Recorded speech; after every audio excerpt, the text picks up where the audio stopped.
আসসালামু আলাইকুম। এর আগের ভিডিওতে ইফতারে কি খাবেন কি খাবেন না সে সম্বন্ধে আলোচনা করা হয়েছিল। আজকের ভিডিওতে আলোচনা করা হবে সেহরিতে কি খাবেন আর কি খাবেন না। সেহরিতে কি খাবেন প্রথমে জানবেন কমপ্লেক্স কার্ব, অর্থাৎ যেমন রয়েছে বাদামি চালের ভাত, যেটা আমরা সাধারণত রিফাইন চালের ভাত খাই, যেটা সাদা, তার সাথে একটা স্বাস্থ্যকর আছে যেমন ডাল, আটা, রুটি,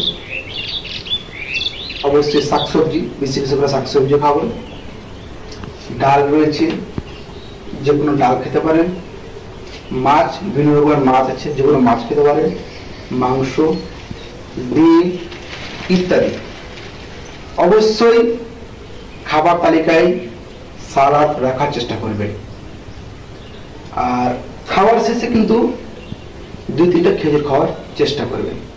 সেহরিতে কি খাবেন না এবং কি খাবেন না, যেমন রয়েছে আচার, যে কোনো পচানো আচার, প্যাকেট জাতীয় খাবার, ফাস্ট ফুড, বাসি খাবার। আমাদের মধ্যে অনেক খাবার থেকে যায়, তো ওই বাসি খাবারটা আমরা আবার পরে খাই, কিন্তু না, সেহরিতে এই খাবারটা খাবেন না।